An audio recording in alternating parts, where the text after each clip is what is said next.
and past club president, and two-time Harold Lanigan Grant Writers Award recipient. From the second level of his second path, he is presenting the project called Connect with Your Audience. With his speech titled Unexpected Outcomes, please welcome distinguished Toastmaster Carmelo Berlardo III.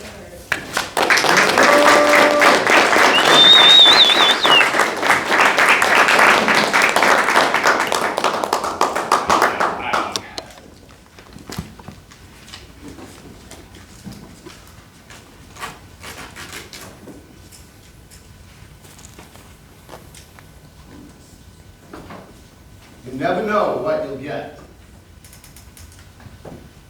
What did you expect to get when you walked through that door today? For our visitors, what did you expect? For our Toastmasters, do you remember the first time you walked through the door? Maybe it was in this room, maybe it was at Calvary Assembly, maybe it was at the Mount Vernon Inn, maybe it was at the Langford Inn, or one of those other places you guys used to meet. What did you expect to get from this experience? Madam Toastmaster, fellow Toastmasters, the guests. In 2004, I was working the third shift at the Home Depot in Lake Mary, packing out freight. It was a mundane job, it was boring, but I spent a lot of time with myself. I used to read books, and I used to listen to things, recordings secretly with my headset, pocketed so my manager wouldn't scold me. And I ended up reading this book written by Robert Allen and Mark Victor Hansen. You guys remember those authors? Chicken Soup for the Soul. Out of that book, I found out about this opportunity to go to Dallas, Fort Worth, to a seminar, a conference, if you will, on how to become a real estate millionaire.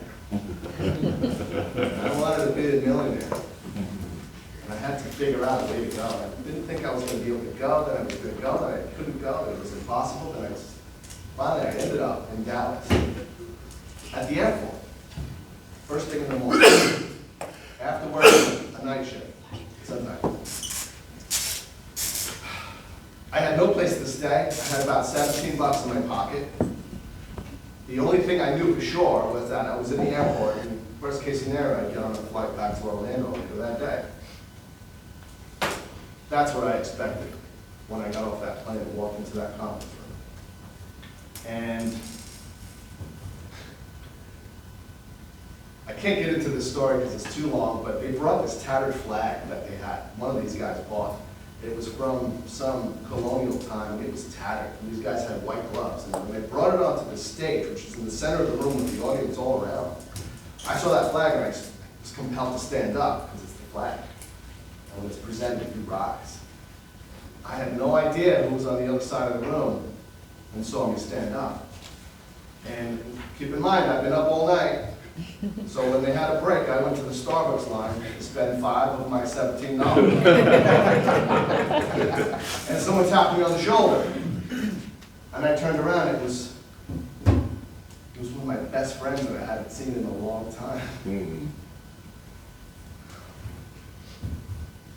He had a room, and he had a pocket full of cash. And he said, you could stay with me. And that weekend was the most amazing weekend of my life. Well, one of them anyway. I had no idea what I was going to get, but I went anyway. And for those of you who walked through that door and were intimidated and scared, like I was the first time I walked into Mount Vernon, no idea what you're going to get from this experience. Public speaking? Yes. Leadership? Yes. Contests won? Yes. By the way, there's a contest next week that I'm in, next Saturday. Tim Linger's going to send the information out. Inspire others. Who thought I would get to inspire other people? Yes. Have I ever inspired you, Ralph? Who else have I inspired? No.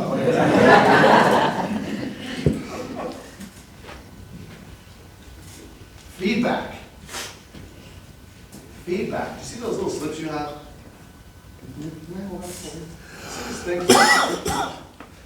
Has everyone filled theirs out?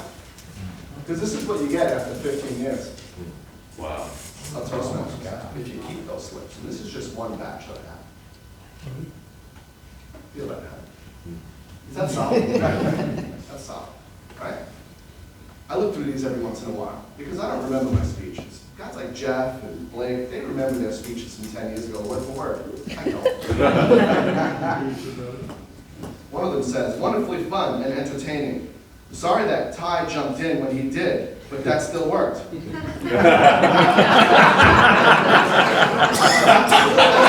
Could have been any It Friday. wasn't my intention, but it works.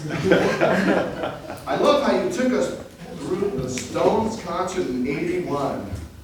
Man, when I read that, I stopped in my tracks. And I thought of that day in October of 1981. And there's a story behind that. I can't get into it right now. I wasn't supposed to go see that show. I could read more, but I don't have enough time.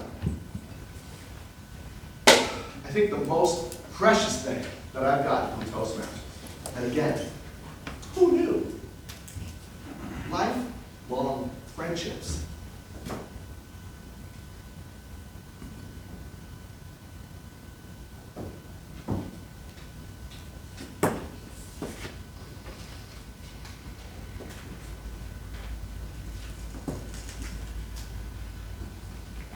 There are some in this room.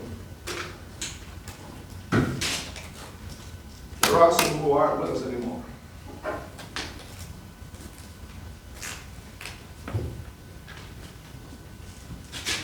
I did not expect that when I walked into the room in 2008.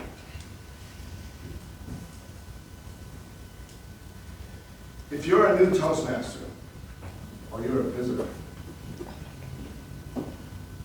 I promise you, whatever you're expecting, that's great. But you have no idea what you are going to get out of this experience. So please, stick with it. You never know what you're going to get.